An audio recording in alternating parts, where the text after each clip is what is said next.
인생의 순례 여정 가운데 하나님께서 우리 서로를 묶어주셔서 순례길 서로 의지하라고 한 가족으로 묶어주시고 오늘도 순천중앙교회로 예배하게 하셨습니다. 우리 옆에 분 바라보시면서 제 곁에 앉아주셔서 감사합니다. 사랑합니다. 축복합니다. 승리합시다. 한번 인사하겠습니다. 한 율법교사가 예수님을 시험해 보기 위해서 예수님께로 와서 예수님께 한 질문을 던졌습니다. 선생님, 제가 무엇을 해야 영생을 얻겠습니까? 선생님, 제가 무엇을 해야 영생을 얻겠습니까? 한편 이 질문만 보면 예수님께 대단한 질문을 하면서 그 해답을 구하는 것 같지만 이 율법교사는 예수님의 가르침을 받고 싶어 질문한 것도 아니었고 영생에 대해서 알고 싶은 간절함으로 예수님께 질문한 것도 아니었습니다.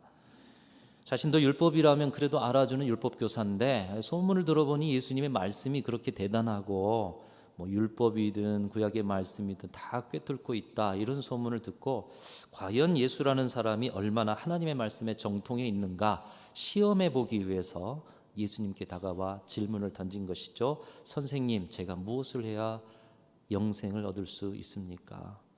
여러분, 저와 여러분은 영생에 대한 길, 영생에 대한 해답을 얻고 오늘도 그 영생의 기쁨 가운데 우리 하나님을 예배하고 있는 자들인 줄로 믿습니다.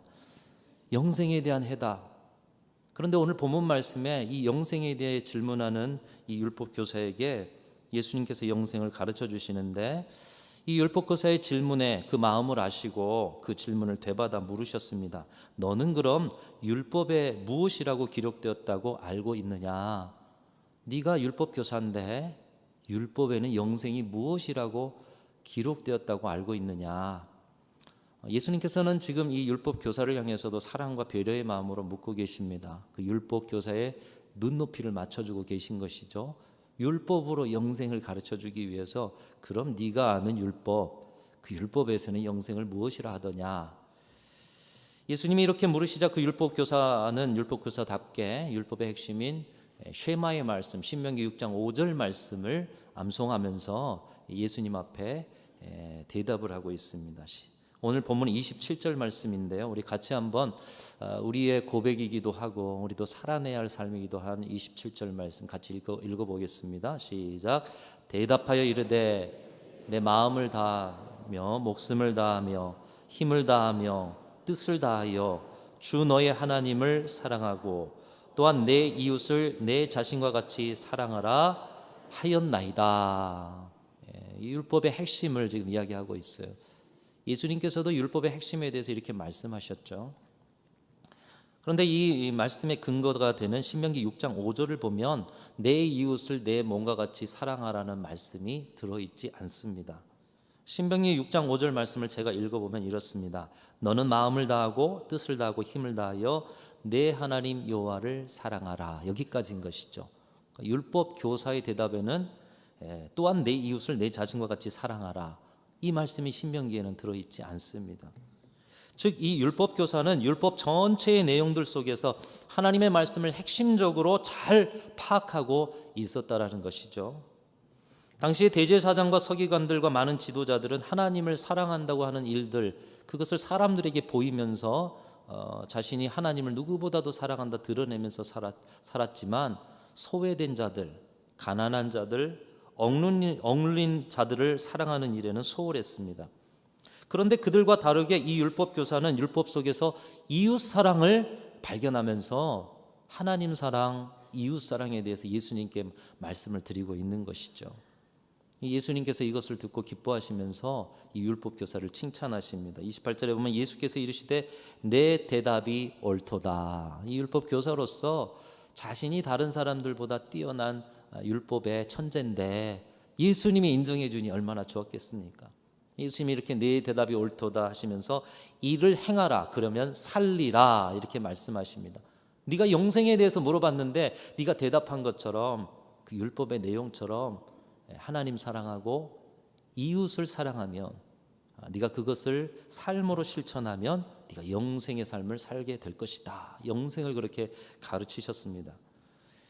율법교사는 예수님을 시험하려 하다가 오히려 말씀을 꿰뚫고 계시는 예수님의 그 대단한 말씀의 능력을 알고서 그래서인지 예수님께 인정받고 싶은 마음이 생겨났던 것 같습니다. 그래서 오늘 29절에 보면은 자기를 옳게 보이려고 이제 자신이 율법을 알 뿐만 아니라 예수님이 말씀하신 이 율법을 행하는 삶을 살았습니다. 이렇게 말씀드리고 인정받고 싶었던 것이죠. 그래서 예수님께 또다시 묻습니다. 예수님, 그러면 제 이웃이 누구입니까? 예수님이 너 이웃은 누구다? 그러면 이 율법교사는 내가 그들을 섬기며 살았습니다. 이렇게 대답하고 싶었던 것이에요. 인정받고 싶었던 것이에요.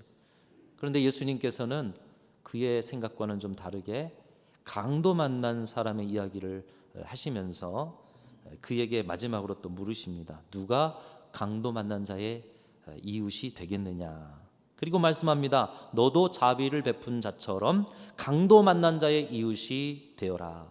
너도 자비를 베푼 자처럼 강도 만난 자의 이웃이 되어라. 다시 말하면 뭐죠? 이 사람이 강도 만난 자의 이웃은 되지 못하고 있다라는 것이에요. 자기가 생각하는 이웃들에게 자기가 생각하는 정도의 섬김은 베풀고 살았는지, 그것을 인정받고 싶었는지 모르지만 예수님은 그의 마음을 꿰뚫고 계셨어요. 이 강도 만난 자에게 자비를 베푼 자처럼 너도 자비를 베푸는 이웃이 되어 살아라.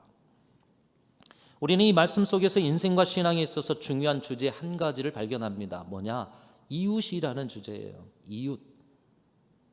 오늘 말씀을 보면 이 이웃이라는 주제는 인생에 겪는 문제뿐만 아니라 우리의 영생의 문제까지도 연결되어 있다는 것을 예수님께서 가르쳐주고 계시는 것입니다. 우리는 영생의 문제를 우리 개인의 문제로 치부합니다. 우리가 예수님 잘 믿고 예배 잘 드리고 또 주신 말씀에 순종하고 내 신앙 잘 지키면 영생의 나라 가겠지. 근데 예수님은 오늘 그 영생의 삶은 이웃에게도 연결된다라고 말씀하고 계시는 거예요. 사실이 그렇습니다. 어떤 이웃과 함께 살아가느냐 정말 중요한 문제입니다. 여러분 주변에 어떤 이웃들이 계시고 여러분 주변의 이웃들에게 또한 어떤 이웃이 되어 계십니까? 이웃이 어떤 사람들이냐는 것은 우리에게 큰 영향을 주고 있습니다. 여러분 크게 한번 보십시오. 우리나라의 이웃되는 나라들, 이 동북아의 정세가 우리나라에 얼마나 큰 영향을 미칩니까? 이것도 이웃의 문제이고요. 조금 좁혀가면 우리 대한민국을 보면 이 지역 감정이 아주 심하죠. 이 지역이라는 것도 이 지역과 저 지역, 이웃되는 지역, 이웃의 문제인 것이에요. 그보다 좀 더 작게 보면 또 이웃되는 그 위층과 아래층의 층간소음의 문제, 그리고 우리가 살아가는 모든 삶의 문제는 이웃들과의 관계의 문제입니다. 그리고 그 이웃들 속에서 특별히 오늘날 이 시대에 최근에 있는 일들, 이웃을 자신의 성의 목표로 삼고 때로는 자신의 분노에 풀이하는 그런 대상으로 삼는, 더 작게 보면 이웃이 누구가 있는가? 우리 가족들이 이웃입니다. 사랑하는 사람도 나 아닌 다른 사람을 이웃으로 볼 때 이웃이죠. 사실 여러분 서로도 교회 안에서 함께 살아가는 믿음의 가족이지만 한편 생각하면 서로 이웃입니다. 그 이웃들이 주일마다 만나고 새벽마다 만나고 또 수요일에도 만나고 어떻게 보면 사역을 감당할 때마다 만나고 가족들보다 더 자주 만나는 이웃들.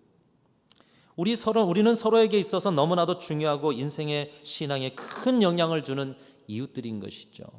우리의 이웃은 과연 누구인가? 나는 누구에게 이웃이 되는가? 이 이웃의 문제는 정말 중요한 문제입니다.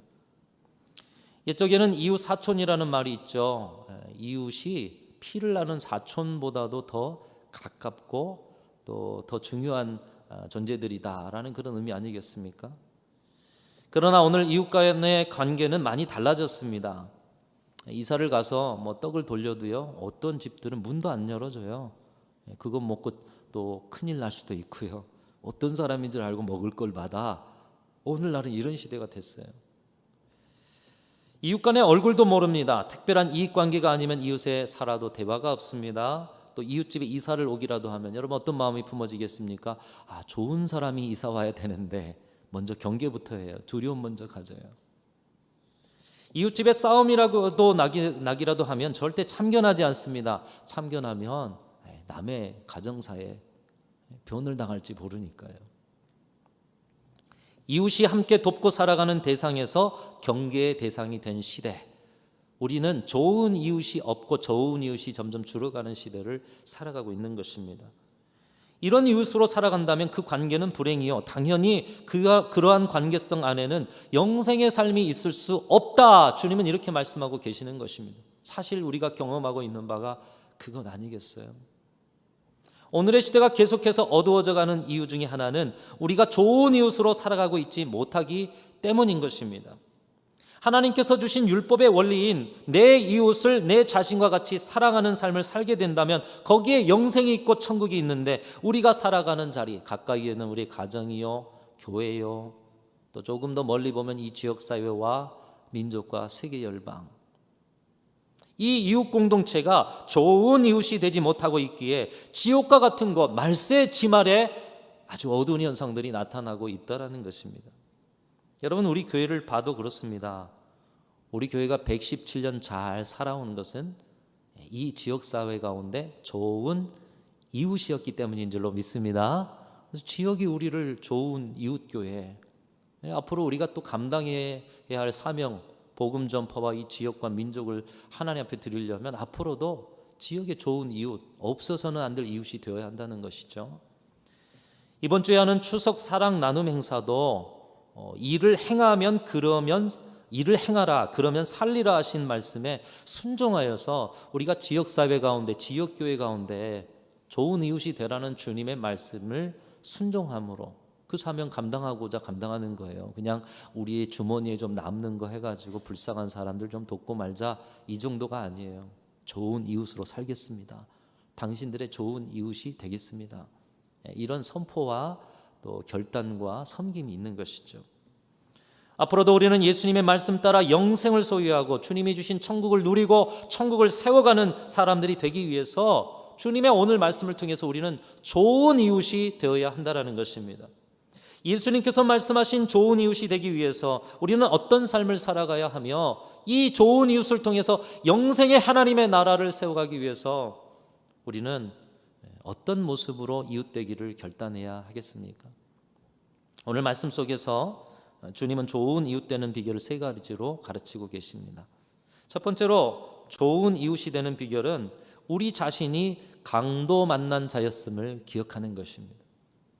여러분, 저와 여러분의 인생 가운데 강도 만난 자리가 있었음을 바라보십시오. 우리 자신이 강도 만난 삶의 자리를 가지고 있었음을 기억할 때 우리는 모든 이웃들을 불쌍히 여기고 긍휼히 여기는 마음으로 그들의 강도 만난 삶을 품어내는 좋은 이웃이 될 수가 있는 것입니다. 매를 맞아본 아이가 다른 매 맞은 아이를 위로할 수가 있죠. 가난해 본 사람이 다른 가난한 사람을 더 이해하면서 더 섬깁니다. 있어서 섬기는 게 아니에요. 마음을 알기 때문에 그 긍휼의 마음으로 섬기는 것이죠. 강도 당해본 사람이 강도 당한 사람의 심정을 아는 것입니다. 우리도 한때 강도 만난 자리를 가지고 있었다는 것 기억할 때 우리가 강도 만난 이 땅의 영혼들, 강도 만난 이 땅의 문제 속에서 허우적거리는 사람들, 그들을 향해서 긍휼을 베풀 수가 있는 것이에요. 예수님의 이야기 속에 강도 만난 사람, 한편 보면 예수님의 말씀의 어조 속에 그 인생과 신앙의 슬럼프에 빠져 있었던 사람인 것 같습니다. 이 강도 만난 사람이 있는데 예루살렘에서 여리고로 내려갔더라. 이 강도 만난 사람이 있었던 예루살렘은 어디입니까? 성전이 있는 곳이에요. 그리고 이스라엘에서 가장 중심이 되는 도시예요. 그런데 그 도시에서 여리고로 내려갑니다. 높은 곳에서 낮은 곳으로, 또 성전이 있는 거룩한 곳에서 세상 속으로, 뭔가 인생과 신앙의 내리막길을 걷고 있다가 그도 모르게 인생을 송두리째 빼앗아가는 강도를 만난 것입니다. 여러분의 신앙생활에서 신앙과 인생의 슬럼프의 자리에서 참 우리는 영적으로 깨어 있어야 하는 거예요. 우리도 모르게 그 어려운 자리에 더더욱 강도를 만날 수가 있다라는 거예요. 그는 물건만 빼앗긴 것이 아니라 그를 때려 거의 죽음에 이르기까지 되었던 것입니다. 강도 만났다라는 것은 그거예요. 단지 몇 개를 잃어버리는, 소유를 잃어버린 정도가 아니라 영혼을 잃어버린 자리가 있고요, 우리의 생각을 잃어버린 자리가 있고요, 또 우리의 삶에 많은 쌓아놓은 것을 잃어버린 자리. 여러분의 인생에도 강도 만난 자리가 있음을 보십시오. 인생을 돌아보면 누구나 이 강도 만난 사람과 같은 자리가 없는 사람은 없습니다. 오늘 또 가장 좋은 옷으로, 가장 좋은 표정으로 가장 좋은 마음으로 이 자리에 앉아 계시지만 각기 여러분들 심령의 이야기들을 조금만 나눠보면 강도 만난 자리를 우리가 다 가지고 있음을 보게 되는 것입니다. 그렇기에 내게도 힘겨웠던 인생의 강도 만날 그때 누군가의 작은 손길만으로도 큰 위로를 받았던 것처럼 지금 힘들어하는 강도 만난 사람 그 영혼을 바라보면서 내가 당신처럼 강도 만난 자리를 가지고 있었어요. 이렇게 그 자리를 기억할 수만 있다면 우리도 그들에게 다가갈 수 있는 사람이 될 수가 있다라는 것입니다. 강도 만나 죽어가는 사람이 살 수 있는 기회가 3번이나 있었습니다. 강도 만나 엎드려져 있는 그의 곁을 제사장이 지나갑니다. 레위인이 지나갑니다. 사마리아인이 지나가요. 3번이나 사람이 지나갔기 때문에 3번 살 수 있는 기회가 있었는데 가장 사랑을 베풀 것 같은 제사장과 레위인은 그를 건지지 못했어요. 하나님을 사랑하는 일을 한다는 핑계로 그를 지나쳤습니다. 그의 마음속에 강도 만난 자였다라는 기억을 할 여력이 없었어요. 반면에 사마리아 사람은 그의 모든 것을 다하여 이 강도 만나 죽어가던 사람의 이웃이 되어 주었습니다. 여기서 주목해 볼 것은 이 강도 만난 사람이 유대인인지 아니면 사마리아인인지 어떤 민족인지 나타나 있지 않다라는 거예요. 그러나 오늘 이 말씀에 보면 사마리아 사람은 사마리아 사람이라고 이렇게 말씀하고 계시잖아요. 그러니까 유대인들이 아닌 보통 사람인 이스라엘 민족이 유대인이 아닌 다른 사람들은 이렇게 사마리아인이다 아니면 아람 사람이다 뭐 이렇게 표현을 해 놓기에 분명한 것이죠. 근데 표현해 놓지 않았다. 그냥 평범한 유대인이었다라는 것을. 그러니까 강도 만난 사람이 유대인이었다라고 볼 수 있는 것입니다. 즉 사마리아 사람이 강도 만난 유대인의 좋은 이웃이 되어 주었다는 것이죠. 당시 유대인들은 사마리아인들을 사람처럼 보지 않았습니다. 그들이 유대인의 혈통이 아니라 역사적으로 이방인의 피가 섞였다. 여러분 이방인의 피가 섞여서 이방인처럼 대했다라는 거예요. 당시 유대인들은 이방인을 어떻게 대했느냐? 지옥의 불쏘시개로 대했어요. 저들은 구원받지 못할 사람이다. 사람으로 보지 않았어요. 단지 유대 출신 혈통으로만 그들을 인정했어요. 그렇기 때문에 사마리아인들하고 말도 섞지 않아서 예수님이 우물가의 여인, 사마리아 우물가의 여인에게 갔을 때 아니, 당신은 유대인인데 어떻게 나한테 말을 섞습니까? 유대인들은 우리하고 상종도 안 하는데요. 사마리아인들은 유대인들의 차별과 소외로 강도질 당하며 살았다라는 거예요. 태생부터 사마리아인인 것으로 차별받습니다. 그들의 정신을 빼앗깁니다. 그들의 평안을 빼앗깁니다. 인생의 인권을 빼앗깁니다. 그리고 그런 속에서 여러 차별 속에서 인생이 무너지게 되어지는 이 강도질 당한 것 아니겠어요? 즉 사마리아 사람 입장에서는 이 강도 만난 사람이 평생토록 그의 인생을 차별 속으로 몰아간 또 다른 강도였다라는 거예요. 민족적으로, 환경과 상황적으로 원수 같은 사람, 유대인이었다는 거예요. 그럼에도 불구하고 사마리아인은 그를 좋은 이웃으로 대해 주었습니다. 자신을 차별한 유대인일지라도 지금 죽어가는 그 한 사람, 내가 그 차별과 내가 삶의 어려움 속에 죽어가던 강도 만난 자리를 지금도 가지고 살고 있는데 이 사람이 죽어가는 강도 만난 사람이구나. 생명을 살리는 그 자리 앞에서는 유대인이냐 사마리아인이냐가 중요한 것이 아니었기 때문에 원수 같은 유대인이어도 강도 만난 자의 이웃이 되어 주었던 것이에요. 그러나 이 사마리아인에게도 그 한순간 유대인에게 차별받은 마음에 분노가 왜 일어나지 않았겠습니까? 그냥 지나쳐도 모릅니다. 제사장과 레위인처럼 자기만의 핑계도 있지 않았겠습니까? 여러분 주변에 좋은 이웃들이 되기 위해서 섬기는 자리에 우리 각자의 핑계들이 있잖아요. 얼마든지 핑계 댈 수 있어요. 이 사람도 마찬가지였을 거예요. 제사장도 레위인도 지나쳤는데 비난할 사람이 있겠습니까? 그도 바빴을 것입니다. 오히려 사마리아인이 먹고 살기가 더 힘들었겠죠. 그럼에도 강도 만난 아픔이 무엇인지 아는 이 사마리아인이 불쌍히 여기는 마음으로 자신의 분노의 장벽을 넘어서서 죽어가는 사람을 살리고 그에게 좋은 이웃이 되어 주었다는 것입니다. 사랑하는 성도 여러분, 여러분은 그 누구에게도 좋은 이웃이 되어 주실 수 있기를 주님의 이름으로 축원합니다. 모든 사람에게 좋은 이웃이 되어 주십시오. 그러기 위해서 아픔 당한 그들을 불쌍히 여겨 주십시오. 내가 내 인생의 강도 만난 자리에 넘어져 죽어 갈 때에 그 누군가가 손을 뻗쳐서 나를 일으켜 세워 주었듯이 우리 주님이 강도 만난 내 영혼을 다시 살리기 위해서 십자가 지시고 죽어 주셨듯이 우리도 그 긍휼의 마음으로 여러분 주변에 강도 만난 사람들의 이웃이 되어 주실 수 있기를 주님의 이름으로 축원합니다. 바로 그 긍휼의 마음으로 나아갈 때에 그곳에 영생이 있고 천국이 있다. 여러분, 첫 번째로 여러분의 인생의 강도 만난 자리를 기억하실 때 누군가의 좋은 이웃이 될 수가 있는 것입니다. 두 번째로 좋은 이웃이 되는 비결은 우리도 강도 만나 죽어가는 자리에서 건짐받았다는 사실을 기억하는 것입니다. 강도 만난 자리에서 죽어갔고 이미 죽을 뻔하고 나 스스로 어떻게 된 게 아니라 건짐받았다. 한마디로 은혜를 받았다라는 거예요. 나 홀로는 살아날 수가 없었는데 누군가의 도움으로 은혜를 받았다라는 거예요. 은혜를 기억하라는 것입니다. 여러분, 우리가 어떤 은혜를 받았습니까? 우리는 영적으로도 그렇습니다. 우리는 죄로 인해서 사탄에게 강도질 당해서 죽어갔던 그런 사람들이었어요. 우리의 인생의 것을 빼앗기는 것뿐만 아니라요, 강도질 당하면 오늘 이 사람을 거반 때려서 죽이지 않습니까? 죽어가던 사람, 그런 우리를 버려두지 않으시고 우리를 살리기 위해서 예수님은 경계를 넘으십니다. 하늘과 땅의 경계를 넘으셔요. 하나님과 사람의 경계를 넘으셔요. 영생과 영혼과 생명의 경계를 넘으셔서 예수께서 우리에게 찾아오신 것입니다. 그리고 우리를 위해서 물과 피를 다 쏟아주시고 우리를 건져내시기 위해서 그 강도질 당한 그 자리에 살리기 위해서 예수님 생명을 내어놓으셨어요. 그리고 십자가에서 죽어주시고 부활의 능력으로 다시 일어서셔서 강도질 당한 우리에게 부활의 새 생명까지 주신 분이 우리 구주 예수 그리스도이신 줄로 믿습니다. 우리는 그 은혜 안에 이 시간 주님을 찬송하고 예배하고 있어요.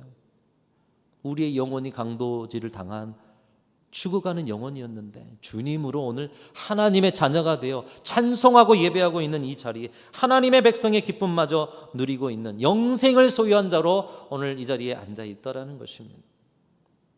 이 은혜는 꼭 오늘 사마리아인에게 강도 만난 사람이 받은 은혜와 같습니다. 죽어가는 사람 살리기 위해서 이 사마리아인이 자신의 안정적인 걸 포기합니다. 여러분, 강도가 나온 자리 또 출몰할 수 있지 않습니까? 그런데 거기서 이 사람을 돌봐요. 또 소유와 힘을 이 사람을 위해서 씁니다. 시간을 이 사람을 위해서 써요.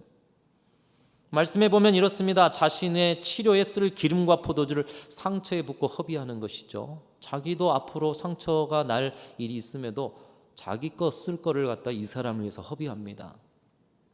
그를 싸매는 수고를 합니다. 또 그 대신 그를 짐승에 태우고 자신은 걸어서 이동하고 있는 것이죠. 그리고 그를 주막으로 데려가서 돌보아 주었다. 밤새 이 돌봄 속에서 아마 잠을 이루지 못했을 것입니다. 이 돌봐주었다는 것은 주막에서 그냥 눕혀놨다 이게 아니잖아요. 밤새 끙끙 앓고 있는 그를 돌봐준 거예요. 잠을 못 이뤘을 거예요. 돈을 줘서 그를 계속 치료하게 했습니다. 그리고 다시 그에게로 돌아오기를 약속합니다. 다시 보는 좋은 이웃이 됐다는 것입니다. 우리가 우리 이웃들에게 좋은 이웃이 되는 길을 예수님께서 말씀하고 계시는 것이죠. 이 사마리아인이 보여주고 있는 것입니다. 어떻게 하고 있습니까? 자신의 것을 희생해요. 싸매요. 돌봐요. 손해봅니다. 치유합니다. 회복시킵니다. 그리고 그 관심을 가지는데 끝까지 관심을 가지고 그리고 다시 얼굴 보는 관계로 다시 돌아오는 거죠. 그런 관계로 나아가는 것입니다. 이것이 예수님께서 우리에게 주신 은혜이며 우리가 이웃들에게 흘려보내야 할 은혜인 것입니다. 여러분, 이런 곳에 왜 영생이 없겠습니까? 이런 좋은 이웃들의 관계 속에 어찌 영생이 없겠어요? 우리는 이미 그 은혜를 받은 자들인 줄로 믿습니다. 예수님께서 우리에게 좋은 이웃이 되어주셨다는 거예요. 또 우리 주변에 이 사마리아인과 같은 좋은 이웃들이 있어서 우리가 강도 당한 그 자리에서 일어서서 오늘도 하나님을 예배하고 있는 줄로 믿습니다. 따라서 우리가 받은 은혜를 기억할 때 강도 만난 이 세상의 많은 영혼들 그들을 향해 나아갈 수가 있다라는 것입니다. 사랑하는 성도 여러분, 내가 받은 은혜를 날마다 기억하며 살아가실 수 있기를 간절히 소망합니다. 은혜를 기억할 때 우리는 좋은 이웃이 될 수가 있는 것입니다. 세 번째로 우리가 좋은 이웃이 되는 비결은 누군가 나에게 선한 이웃이 되어주기를 바라지 말고 누군가에게 내가 선한 이웃이 되어줘야 한다는 것이에요. 아까도 앞에서 말했지만 이웃에 누가 이사를 오느냐, 좋은 이웃이 와야 될 텐데 이렇게 생각하기보다는 내가 먼저 그들에게 좋은 이웃이 되어야겠다, 이런 마음으로 살아야 한다는 것이에요. 오늘 율법교사는 내 이웃이 누구이니까, 예수님께 그렇게 물었어요. 내 이웃이 누구이니까, 즉 수많은 사람 중에 이웃이 될 사람이 있고 이웃이 되지 못할 사람이 있는데 그 중에 내가 이웃될 만한 사람, 내가 사랑해 줄 만한 사람은 누구입니까? 이 질문 자체에 차별이 있어요. 이미, 그렇죠? 이웃을 선택하고 골라주세요, 이렇게 이야기하는 거예요. 내 이웃은 누구입니까? 그런 그의 질문에 질문을 예수님께서 완전히 바꾸어 버리십니다. 모든 사람들의 삶에 강도 만난 자리를 가지고 있는데 누가 그들 모두의 좋은 이웃이 되겠느냐? 이 율법교사는 누가 내 이웃이 되겠습니까? 근데 예수님은 누가 강도 만난 자의 이웃이 되겠느냐? 다시 말하면 이웃이 될 수 있는 사람이 있고 그렇지 못한 사람이 있는 것이 아니라, 그렇게 편가르기를 하며 살 것이 아니라, 누구를 만나든 너는 예수님의 은혜를 입은 자로서, 강도 만나서 구원받은 자로서 네가 만난 모든 사람에게 좋은 이웃이 되어라, 이렇게 말씀하고 계시는 거예요. 이웃에 차별 두지 말고, 이웃에 제한 두지 말고, 이웃에 편견 두지 말고, 이웃에 한계를 두지 말고 네가 만난 모든 사람에게 좋은 이웃이 되어라. 이웃의 폭을, 경계를 넘어 폭을 넓혀가라고 말씀하고 계시는 것입니다. 여러분, 사실 하나님께서 우리를 차별하셨다면 우리는 오늘 이 자리에 예배자로 설 수가 없는 것을 여러분도 아시지 않습니까? 우리는 혈통으로 이방인들이에요. 이스라엘 민족만 구원받았을 거예요, 하나님이 차별하셨다면.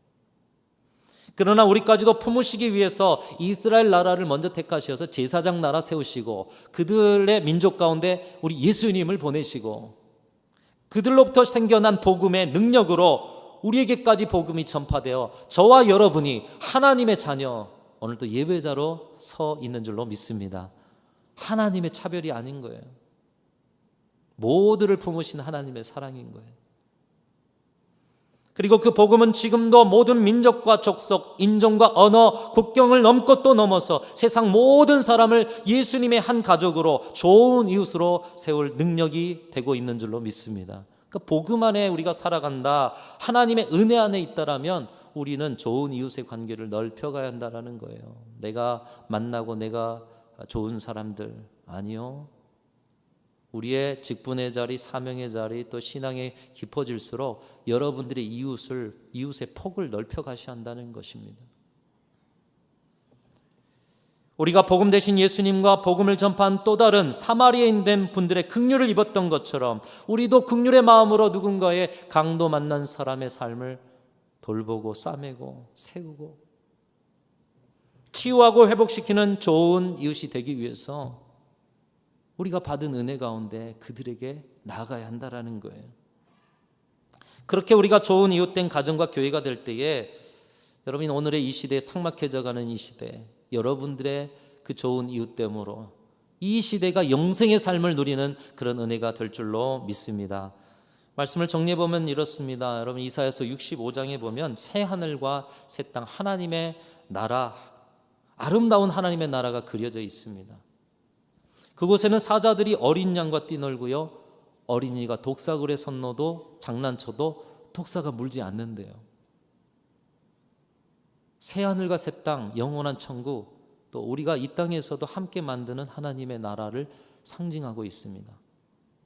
사자들이 어린 양과 뛰놀고 독사굴에 어린이가 손 놓고 놀아도 물지 않아요. 그런데 오늘의 우리가 살아가는 시대 어떻습니까? 사자들이 물지 않습니까? 물고 뜯는 시대예요. 독사굴에 손 놓고, 아니요, 손 놓기 전에 독을 품고 있어요. 이 시대가 그렇습니다. 서로 좋은 이웃이 되지 못해요. 어떻게 새하늘과 새 땅, 아름다운 하나님의 나라가 그려질 수가 있습니까? 어떻게 세워갈 수가 있습니까? 사자라면 사자의 본능적인 야성을 내려놔야 하는 거예요. 어린 양이라면 어린 양의 본능적인 두려움을 내려놔야 하는 거예요. 독사라면 독사의 도끼를 내려놓고, 어린이라면 어린이의 경계심을 내려놓고, 그들 서로가 이웃이 될 때에 참 사랑과 평화의 기쁨의 천국을 이루어갈 수 있다라는 것을 이사야는 환상을 통해 보게 된 것입니다. 서로 참된 이웃이 될 때 그곳에 영생이 있고 그것이 천국이요, 그것이 하나님의 나라라는 거예요. 우리 순천중앙교회는 하나님의 나라인 줄로 믿습니다. 여러분 서로가 참된 이웃이 되셔야 한다는 거예요. 그런 살리는 세상을 만드는 것이 강도 만난 삶에서 하나님의 긍휼을 입어서 오늘 또 하나님의 자녀로 살아가는 우리가 이 땅 가운데서 해야 할 사명이다. 교회가 해야 할 사명이다. 참된 이웃이 되거라. 주님은 오늘 말씀을 통해서 우리에게 말씀하고 계십니다. 사랑하는 성도 여러분, 주님이 이 아침에 저와 여러분과 우리 교회에 묻고 계십니다. 누가 강도 만난 자의 이웃이 되겠느냐? 오늘 율법교사는 많이 알았어요. 또 많이 가졌어요. 자기가 생각하는 정도의 나눔은 다른 사람보다 많이 했겠지만, 그래서 예수님께 인정받고 싶겠지만 자기가 생각하는 정도만 했어요. 근데 그에게 강도 만난 자의 이웃이 되어라 말씀했더니 이 사람이 도망을 치는 거죠. 복음서의 다른 말씀을 보면 그 자리를 떠나는 겁니다. 왜요? 손해보고 싶지 않으니. 자기가 하고 싶은 그 정도만 하고 싶으니. 그러나 오늘 사마리아 사람 그리고 예수님께서는 긍휼의 마음으로 강도 만난 자, 그 위험한 자리에서 오늘도 우리를 일으키시고 긍휼의 마음으로 다가오시며 우리를 세울 뿐만 아니라 우리에게도 그 긍휼의 마음으로 강도 만난 자들의 이웃이 되라 말씀하고 계십니다. 우리 순천중앙교회와 여러분 모두가 그 누군가 세상 가운데 또 문제 가운데 또 영적으로 사탄에게 강도 만난 자의 삶을 살아가는 누군가에게 찾아가셔서 그들을 일으키시는 진정한 좋은 이웃들이 되셔서 여러분이 살아가는 자리 삭막한 세상을 하나님의 나라로, 영생의 나라로 만들어가는 귀한 사명자들이 다 되실 수 있기를 주님의 이름으로 축원합니다. 하나님 아버지 감사합니다. 세상에서 강도 만난 자로 그저 그렇게 쓰러져 죽어갈 저희들인데 예수께서 친히 오셔서 우리를 살리실 뿐만 아니라 우리의 좋은 이웃 되어주시고 또 우리를 하나님의 자녀로 세워주신 은혜 감사를 드립니다. 우리가 강도 만난 자였고 그 은혜를 받은 자였고 오늘도 이렇게 하나님의 백성으로 살아가는 것이 은혜인 줄 알고 이제 좋은 이웃이 되라고 말씀하시는 주의 말씀 따라 세상을 향해 우리의 경계를 넘어 한 사람 두 사람 더 많은 영혼들을 우리의 좋은 이웃들로 세워갈 수 있는 저희 모두가 되게 하여 주옵소서. 가을을 맞아 우리가 돕는 손길이 그저 우리의 일부 주고 마는 것이 아니라 이 좋은 이웃으로의 결단이며 더불어 117년을 넘어서는 우리 교회가 이 지역과 민족과 세계 열방에 좋은 이웃으로 서는 놀라운 사명을 이어가는 교회가 되게 하여 주시옵소서. 우리 구주 예수 그리스도의 이름으로 간절히 기도하옵나이다. 아멘.